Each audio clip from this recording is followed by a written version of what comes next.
So again, I do a lot of extensive reviewing. Recall that I started last time with talking about energy functions. There's 4 different ones. I did get a new pen. And we always start with internal energy. This is a brand new pen. Anyway, so hopefully you'll be able to see this in a minute. Sometimes they take a few minutes to wake up. So internal energy is the basement of thermodynamics and stat mech. It's the beginning point. It's the easiest thing to understand. It says that an argon atom has, now remember I am reviewing, an argon atom has energy because it's got temperature. You can't have, if the thermometer says it's reading temperature, there has to be some energy behind that, kinetic energy. Argon, other than maybe going nuclear, which we won't consider, can bounce up, down, left, right, forward, and backward. That's what it can do. It takes energy to do it. And so there's 3 ways it can move, so therefore it has 3 halves, degrees of freedom, 1, 2, 3, 3 dimensions, 3 halves kBT. An argon atom has 3 halves kBT of energy based on, and let's say T is room temperature. Okay, so we said that last time. That should be very easy to understand. I'm going to do one thing a little different and talk about how you changes them. Notice that there's a bunch of constants. So if I'm talking about some kind of change in internal energy, then it looks like I need to have some kind of change in temperature. Okay, but what if the magic piston, remember I'm always going to do work in terms of a piston expanding, contracting, because that's how car engines work, which is like the most useful thing for thermodynamics. Okay, a piston expands, okay, it expands. No, wait, contracts, sorry, that's easier. Contracts is easier. And it does so isothermally. Okay, so for any isothermal process, the change in T is by definition 0, don't forget units. Therefore, that's a therefore, the change in U also has to be 0, don't forget units. Has to be 0. Okay, so anytime a process occurs, let's do a piston contracting. Anytime a process occurs and is ultimately at the beginning and at the end of the process, the temperature hasn't changed, then the internal energy didn't change either. This is also for perfect gases, and I'll always do things for perfect gases. I don't want to overly complicate things. Okay, now notice that we also said this. We spent a long time that changes in internal energy are due to heat and work. Okay, so if a process is isothermal, therefore, I always want to qualify it because it's really important. The name of this game that we're going to be playing the entire time are name your conditions. Okay, so if a process is isothermal, then the heat is equal to minus the work. Now, again, I said I would contextualize this, and I'll always do piston because that's, your instincts work really well for how gases work. Okay, so here's the magic piston, and it's compressing. Of course, there's gas in here. All right, so what's happening? All right, for one, is work positive or negative? Remember this? We talked quite a bit about this last time, whether work was positive or negative, expansion, contraction. So this is storing energy. Compressions are storing, so positive or negative? Positive. Right, positive. Okay, so change in work is positive. Shorthand for positive. Therefore, the heat's negative. Okay, now, instincts, quantum instincts are no good because it's just weird. Thermo instincts help. Okay, now tell me, shouldn't the gas get hot if I'm compressing? No trick question. It should get hot, right? You know that, you feel it, you're right. But I said it's isothermal, so how is that going to be? The heat transfer, right? So the magic piston's made of metal. So heat transfers out, right? Now, remember I was telling you about James Joule and how he knew that work could turn into heat, which was like, well, a big surprise, even though it's like any idiot ought to know that. It took him to figure this out, and apparently this was very controversial. That's where we get the first law of thermodynamics, gives us this, is that the work done on the piston should make it hot. It kind of does, so heat gets transferred out so that the temperature's the same. There you go. So that would, if work is positive, then the heat is negative, and negative heat transaction is heat coming out. A very simple question would be, if a heat transaction is negative and you touch it being the system, the magic piston, is it hot? The answer is yes, it's hot. Otherwise, right, opposite ways, it would be cold. That's your heat going into it. Anyway, just calibrating you on pluses and minuses because it's kind of important. And there you go. So, and this of course will not be true if temperature is not constant, but I digress. I'm just actually still trying to review, and in the context of reviewing, okay, I know I just wrote this, but let me dip into math land, where the change in a function is due to these partials. What am I doing? No, sorry, I kind of jumped ahead there, I'm just not looking at my notes. Now remember, I didn't really qualify, I actually just defined a change in entropy as the change in heat over temperature. I've seen a clever way of describing that is how heat gets diluted into temperature. That kind of sounds flowery, so I like that. So if the change in heat over temperature is the change in entropy, heat is TdS. And I also did kind of blabber on quite a bit about how work is minus PdV, and how a negative PdV means that compression work is positive, how we like to store energy. But I also alluded to the fact that that's because when you compress something, entropy goes down. And we're getting to that. A little bit more of a complex answer. Here's what I was kind of stupidly jumping to. And this is some calculus. So if I want to like linearize changes, I would have a slope times a, change in y is a slope times the change in x, right? And even if the function is very curvy over an infinitely short distance, I can linearize things, right? And then I would, of course, need to hold the other variable constant. Notice I did not put a minus sign. That's because the change in u with respect to v at constant s is inherently negative. There we go. Now that means that I can identify now some, I can start doing some more complex things. The change in internal energy with respect to entropy at constant volume is temperature, and the change in internal energy with volume at constant entropy is minus pressure.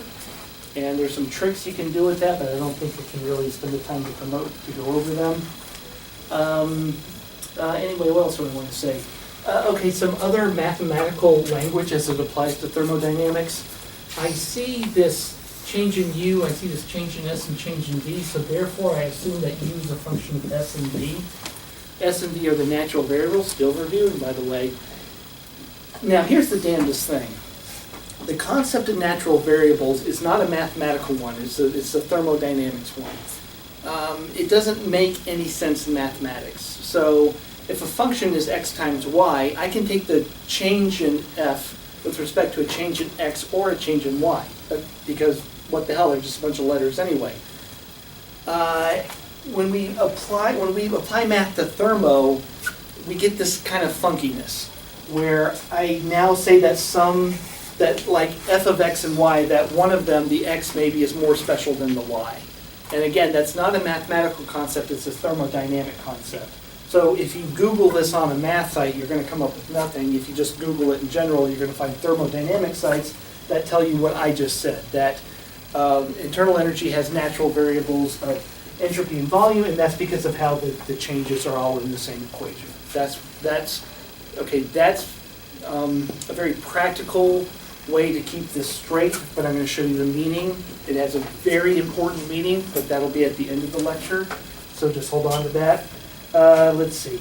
Now the conjugates of S is T, and that's just because they're right next to each other. So also the change in U with respect to S, whatever that is the conjugate of S. It happens to be T because of what I just did here. And the conjugate of V would be the change in U with respect to V, so that is the conjugate of V, and it happens to be minus V. Again, I'm just trying to use language here. I'm just defining things. I haven't really taught you anything, just telling you what the words mean more than anything. Okay, Now again, we're actually caught up to last time. Now, as I mentioned right towards the end, I said, okay, this is all fine and good, and again, at the end of the lecture, I'm going to tell you the importance of these natural variables, even though mathematically that doesn't really mean anything. Thermodynamically, it means a hell of a lot. End of lecture. Before I get there, I want to introduce some other examples of energy with different natural variables. So imagine I wanted something that has natural variables of S, but instead of volume, I wanted pressure. I wanted pressure instead. Now, what I need is a change of a function. It can still have the change in S, but it's going to have a dp instead of a dv instead. Now, I can't just say, well, I'll just write p's instead of v's and say u is now a function of p. In other words, I'll just wipe out all these z's and write p's, and hey, I've solved my problem. You can't do that because that fundamentally changes the definition of work. You cannot do that, and this guy is the first law. You cannot change the first law. So it requires a more complex solution. Again, we're trying to get to other functions that don't have S and V, but S and P. Okay, now as much as I just derided traditional mathematics and when it comes to natural variables, I'm now going to use it. Use traditional math. The way to get to solve this problem, to get to things with different natural variables, is to use what's called a Legendre transform, which just sounds cool. That's really all that's neat about it, is it just sounds cool. You can talk about Legendre transforms, everyone thinks you're some freaking genius, and there's really nothing to it. Actually, Laplace transforms are pretty cool. But that is all. Anyway, whatever. Hey, Legendre transform. What is a Legendre transform? Okay, this is how this works. Now, I'm going to go back to F's and X's and Y's, because you're kind of used to that. I'm guessing you're used to that. Most people are. Okay, so let's go back to the change in F, which has natural variables of X and Y, and dF, dx. Now, like a good experimentalist, of course, we hold one thing constant. That would be y, and then the next time we'll let y change, but of course we're holding x constant. Okay, basically what I just wrote with u's and p's and v's, now I just used f's, x, and y's. Shouldn't be that hard. And I also did write this last time, so I guess I'm actually still reviewing, I didn't quite remember that just there.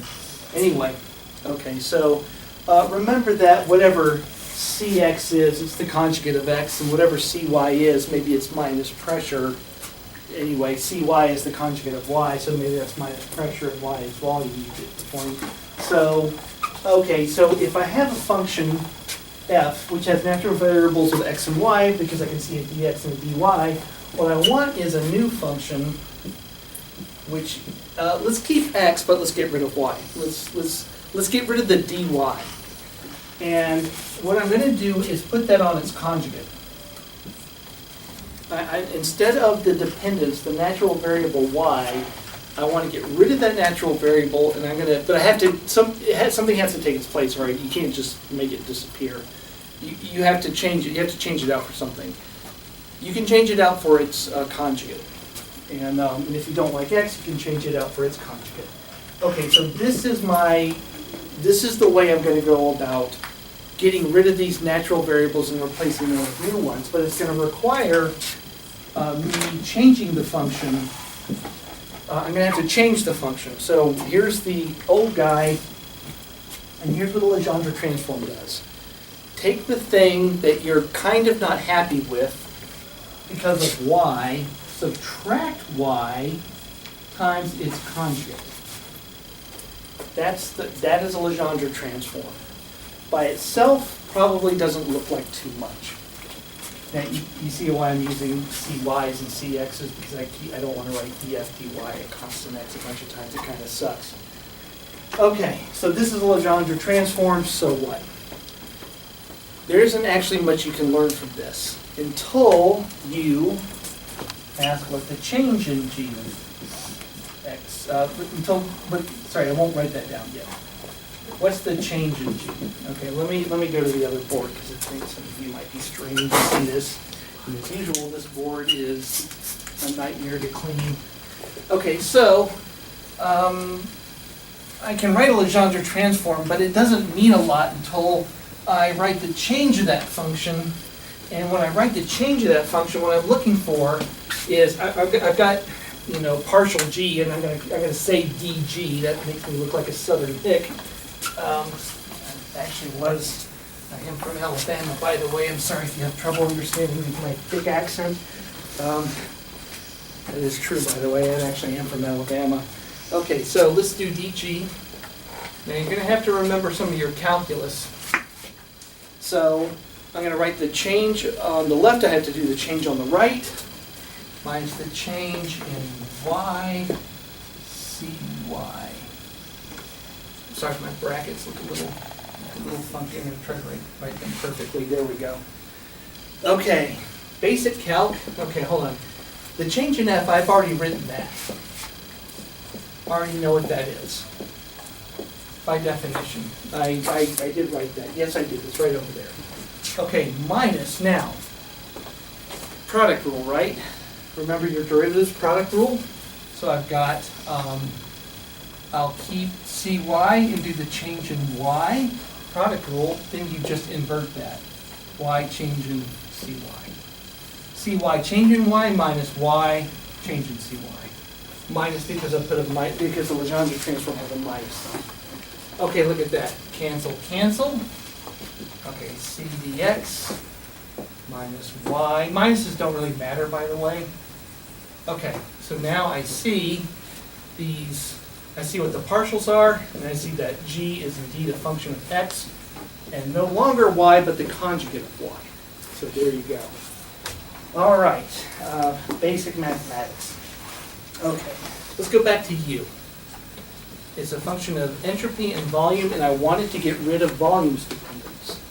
So I'm going to create a new function where I'm going to take U, subtract V times its conjugate. What's the conjugate of V? You're cheating. Yes,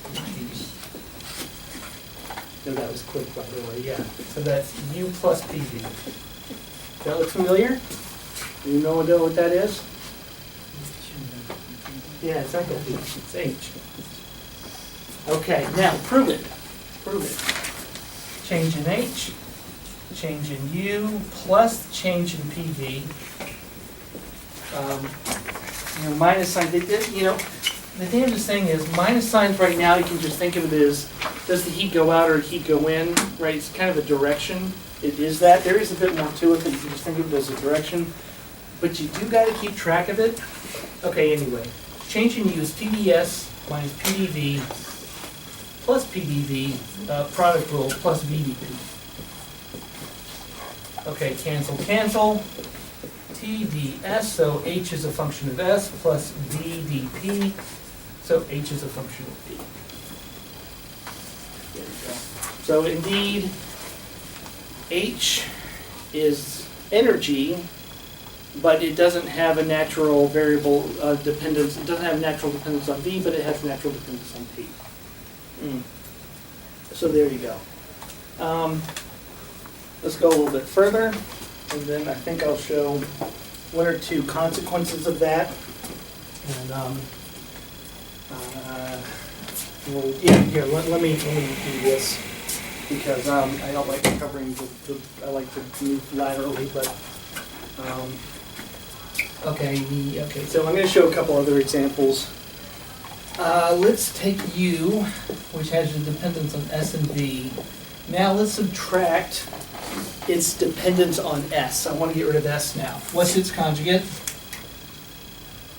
Oh, you can't see it. Oh, there it is. T. Right, the conjugate is T. Okay, so what is this? So therefore, I'm all over the place. Which is, no, it's not G. Oh my, I'm an idiot, that's A. That's Helmholtz.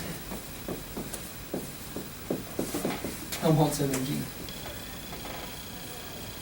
Now, you may notice that, if you think back to high school, you probably learned H and G. I'm getting to G in a second. And you didn't hear of U and A. And there's a reason for that, but I digress. Let me just make sure that I understand what A's natural variables are. U minus the change in TS. This is pretty much exactly what I'll put on a Q, by the way. TS minus SDT. Okay, so I see that the TDS's were canceled, so I got minus PDV minus SDT, making A a function of V and T. Nice.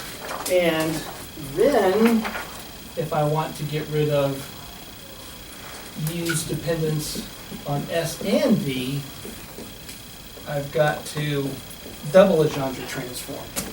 And this, of course, is our famous G. And by the way, now I can point out that the reason that in high school you don't learn about U and A is because they have volume dependence.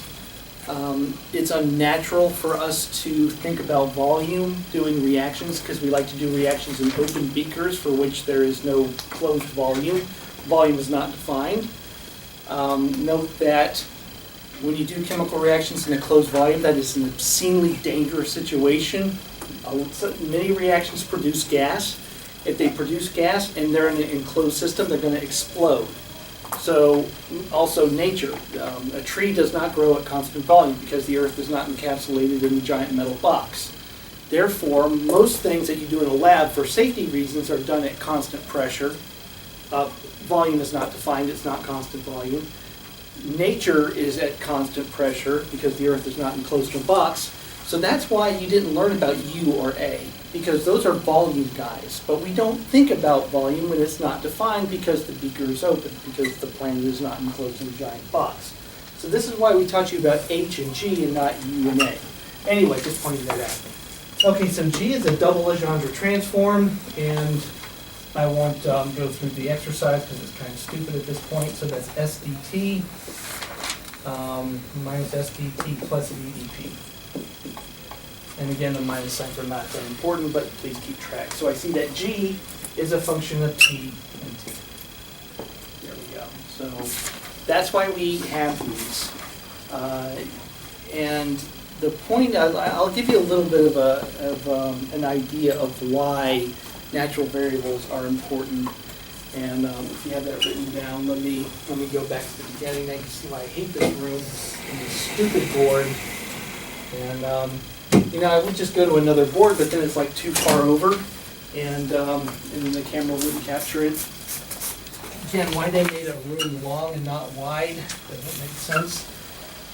Okay, so now again, the natural variables is a concept that only applies to thermodynamics.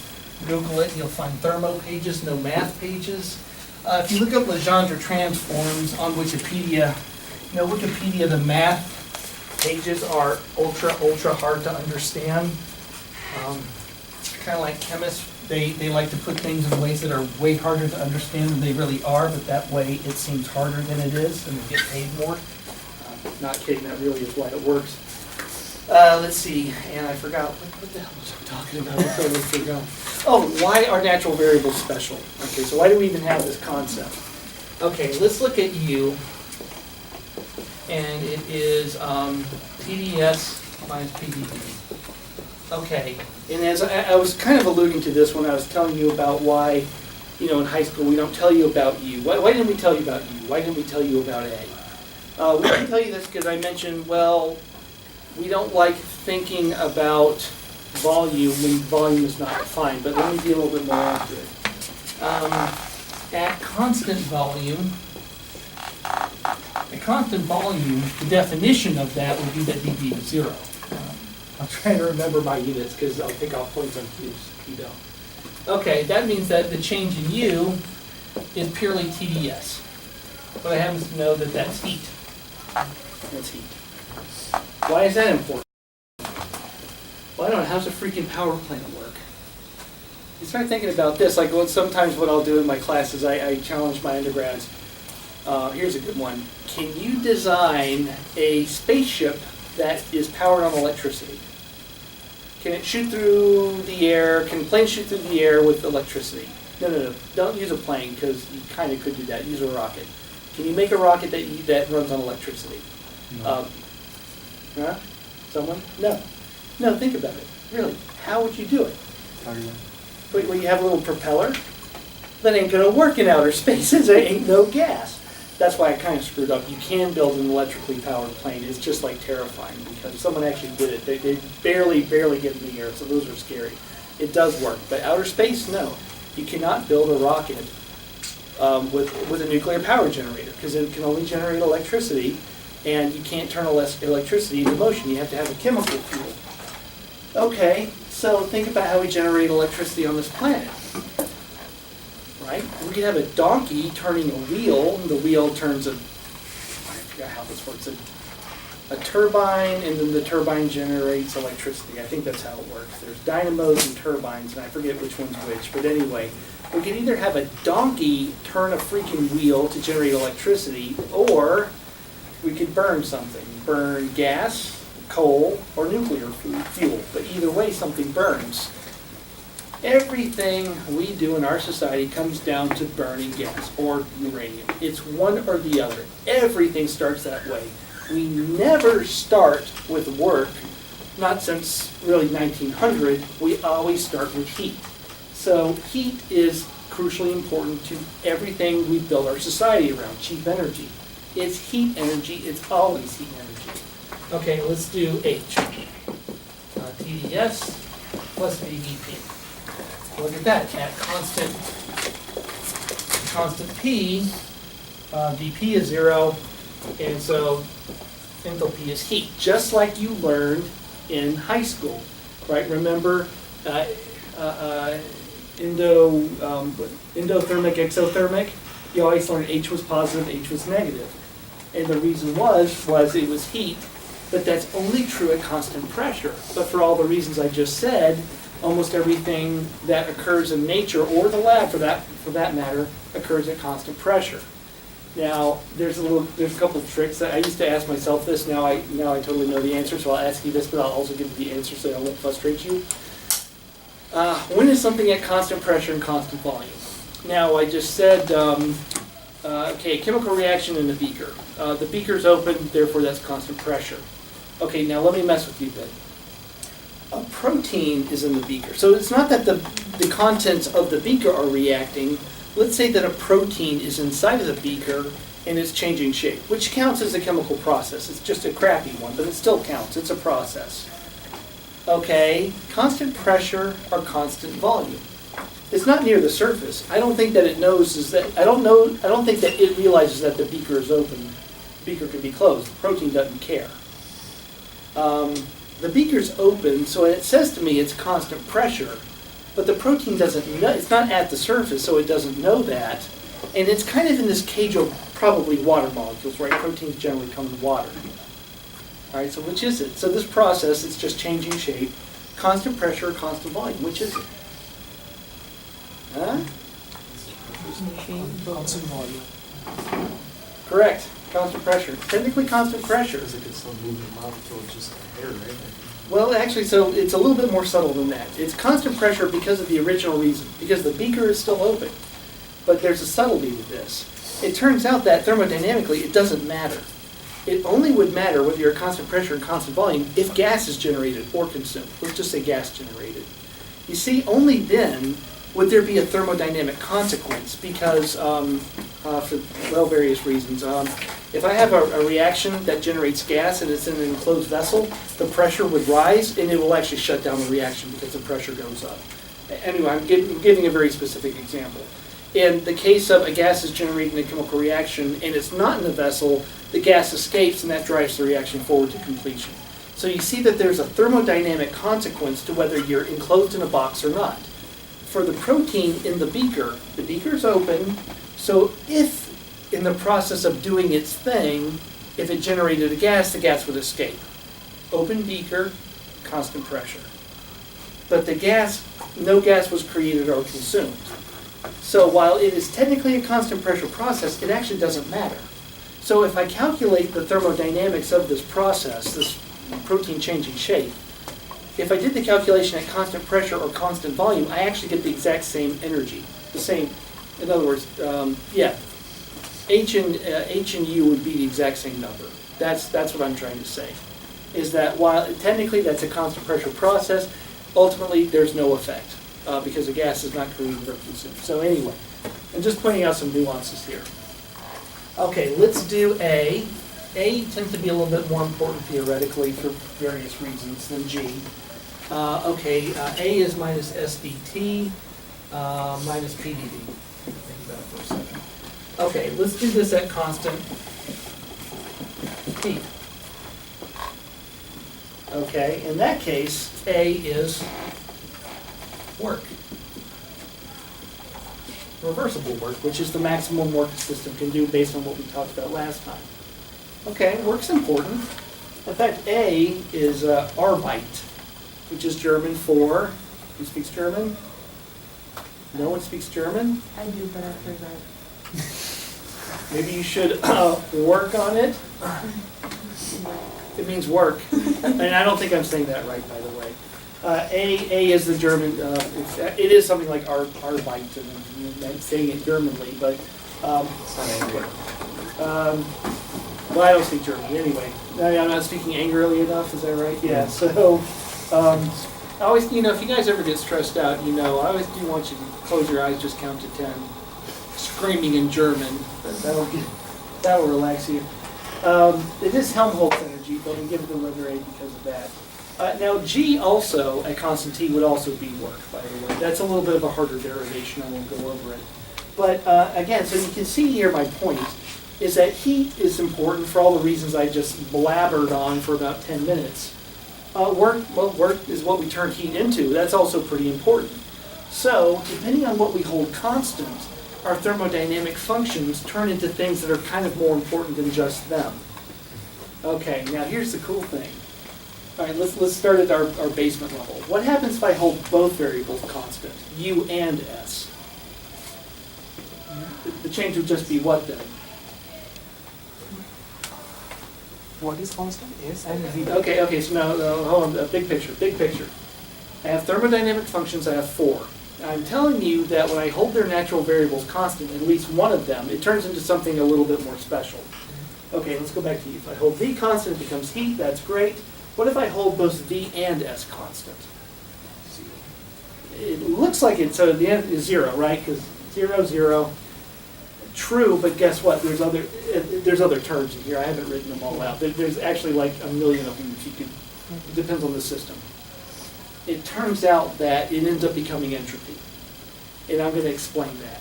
So these energy functions, remember I told you last time, entropy is the most important thing ever. And it turns out these energy functions are entropy when you double hold their natural variables constant. I'm trying to keep it simple. We're going to keep it down to P's and V's and S's and T's. So if I hold S and V constant, it turns out that U becomes the change in entropy, total entropy. This is system entropy. Total entropy is system entropy plus exterior entropy. I'm getting there. I'm going to explain all this in a minute. I'm previewing. I'm just trying to motivate you. Again, the thermodynamic energy functions are actually, those changes in those energy functions represent changes in total entropy so long as our natural variables are constant. That's why natural variables are very important, because it allows these guys to turn into total entropy. The second law says that the change in total entropy of everything must be 0 or increase. 0 means equilibrium, so table that. The total entropy of any process, of anything that ever occurred in the past, to the present, to the future, is always positive. And I can measure that with these energy functions so long as I know what's being held constant. Something's always held constant. You can't hold V and P constant at the same time. That doesn't make sense. So all of these are going to be applicable at some point. Anyway, I'm getting a little bit ahead of myself. Let me write that down. Now I talked a little bit about the first law. You can turn heat into work, and then that allowed, am I supposed to be, no, I've been leaving this one over here. It's this guy's turn. I actually do try to use a different board because it tends to get more and more gray as the class continues. Okay, so first law says you can't turn all energy cannot be created or destroyed. which basically just led to that expression for the change in U, so that's kind of stupid. Who cares? But the second law says that total entropy, which is the change in the system. So whenever I write S, that's the system entropy. I'm usually talking about the system. That's why I don't use a subscript for it. Change in system plus surroundings.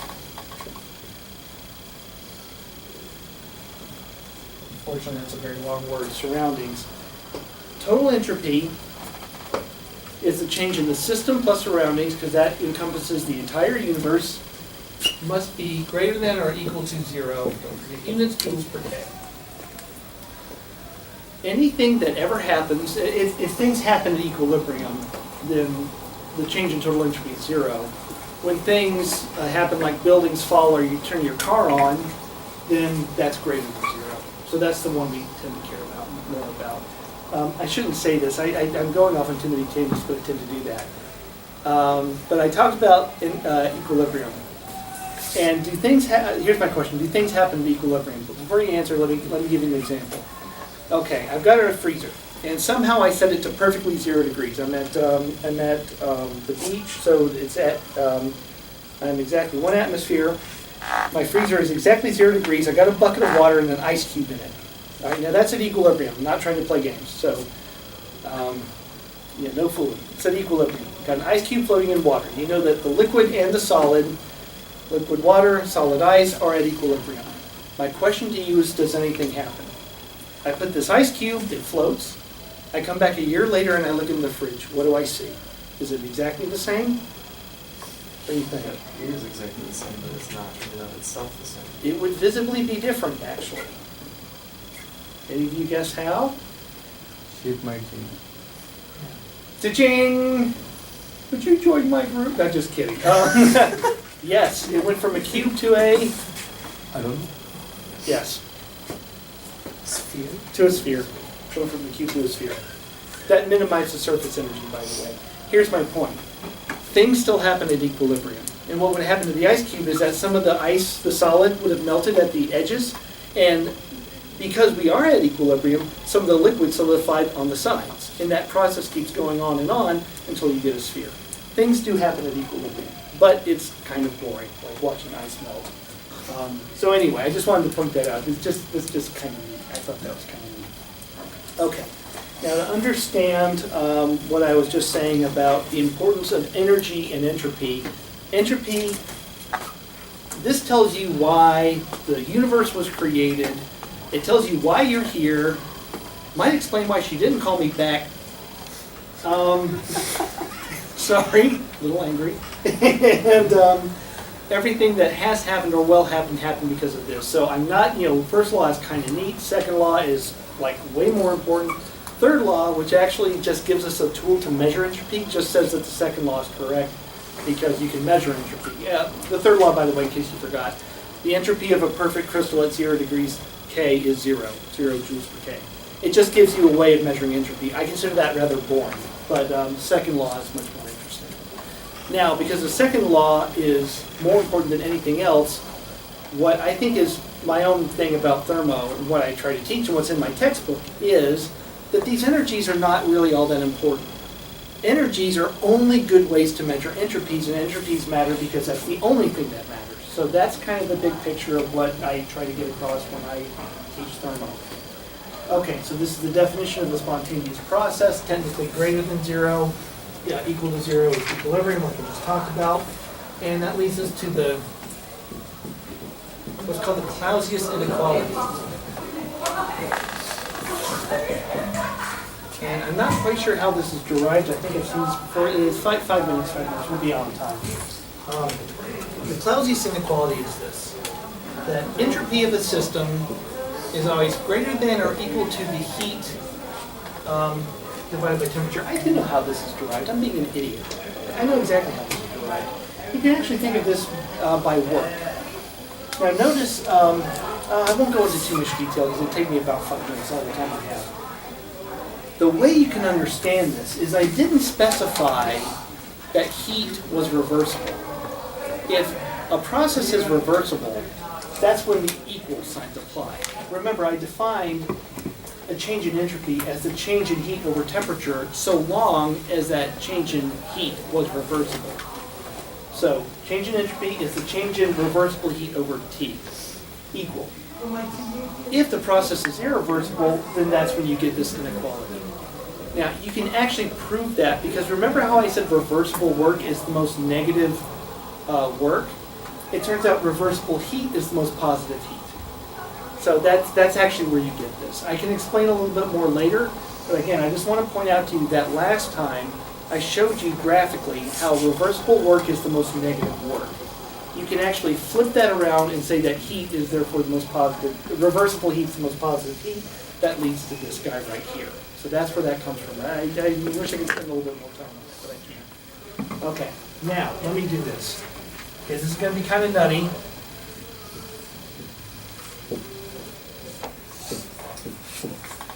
Oh, sorry, that's actually childishly simple. I just subtracted heat over temperature. I just forgot. Okay, change in entropy minus heat over temperature. I haven't defined heat as being reversible or irreversible. Is greater than or equal to 0. They should units joules per K. Sorry, I screwed up. Joules per K. Nice right hand. Okay. So what? Okay. I was talking about system entropy, and I see that. Total entropy would be the surroundings. I started talking about Clausius inequality, kind of like I all of a sudden started talking about something else. So what the heck is what the heck?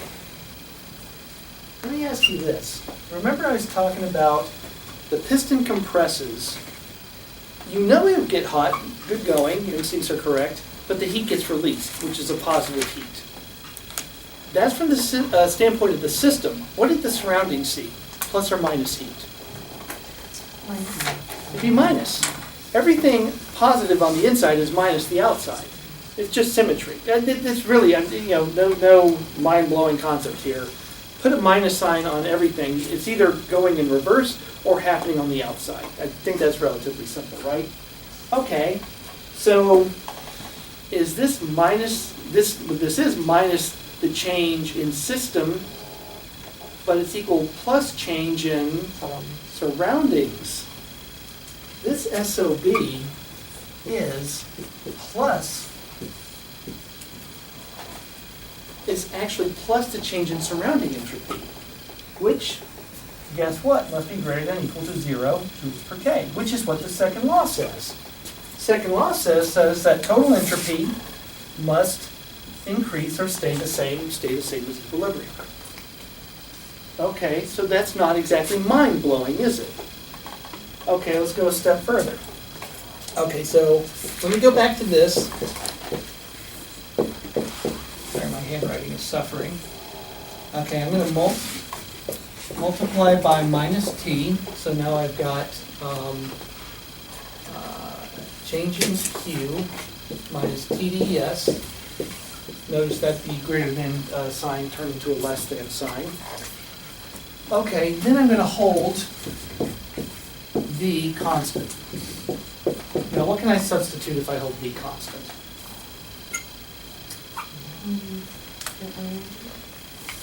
Well, both of these are energy, but which one? The Q is now du minus TDS, less than or equal to 0.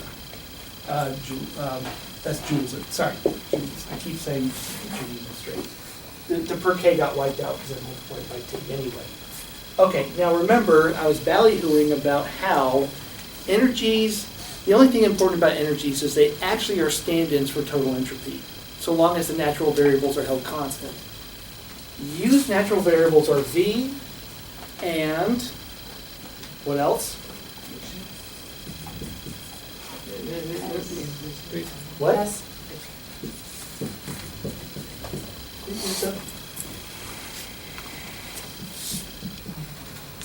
I already held B constant, now I hold S constant. Then what I got? Changing U is less than or equal to 0. Now here's my question. Okay, I've done some derivation, but what is this?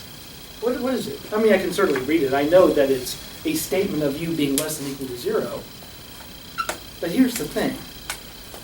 I haven't really done anything significant from here. I did multiply it by minus t, and okay, that more than anything just kind of switched the greater than less than. That's not really significant. I haven't done any calculus, haven't done any operators. My point to you, this and this are really the same damn thing. This is the change in total entropy, and this basically is 2 times minus 2. Who cares?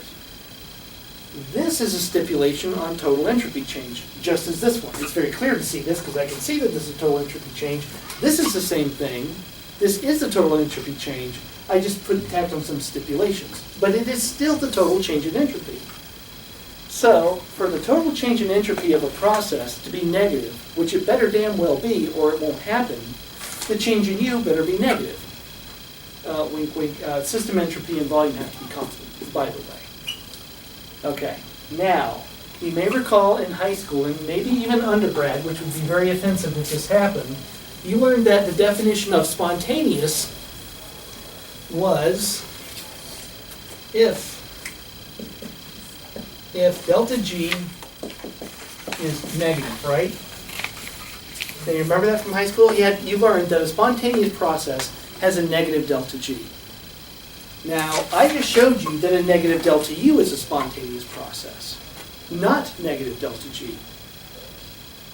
Can anyone explain the discrepancy? And I'm not fooling you, I'm right. Negative delta U is a spontaneous process, so long as V and S are held constant. So why the hell did we in high school, maybe you're undergrad, I don't know, why did we tell you it was a negative delta G? Because I just showed you it's U, not G.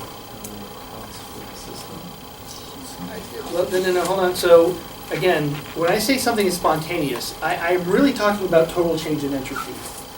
What my whole point to you is that these energies are just ways of understanding the total entropy. Now, U is the total entropy. The change in U, if it's negative, the total entropy increase. But for that to be true, I had to hold S and B constant. All of this is correct. Now, what I'm trying to do is, thinking back to high school, why in God's name did I tell you it was G? Why did I tell you G? Negative G's were spontaneous as opposed to U. Constant pressure, constant temperature. Yes, because G has natural variables of T and P. And what did I just ballyhoo earlier on and on and on and on and on about? Right, we don't really do things at constant volume. It's dangerous, and the world isn't really a constant volume world. So U is not practical. Also constant entropy. How do you keep entropy constant? I'm not really sure. I actually kind of do know, but anyway, because I'm special. But constant temperature? When you do chemistry, do you use an oil bath or an ice bath? What are you doing? Keeping temperature constant. Did you put that beaker in the ice bath, right? Beaker, was the beaker open? Yeah? Constant P. Constant P, constant T. You see, we lied. We lied, but we gave a very practical lie. Delta G is negative, and that's true, because if delta G is negative, total entropy increases, and that is the definition of spontaneous. What we left out was, that's only true if temperature and pressure are held constant. But when is it not? Very rarely. So it's actually a good lie. Anyway, so I've gone over, wait, are we in 5 before or 10 before? 10 before, oh, sorry. So I held you too long. Anyway, next time, how I went from here to here, I'm going to do that, but I'll have G in there. So I'll show you, you do some kind of little funky algebra to make this work for G as opposed to U. And then we'll actually get into real stat mech. I think some of you are looking a little sleepy. So we'll get into some real stat mech next time. KLMW, sound familiar? Anyway, next time we'll get into that.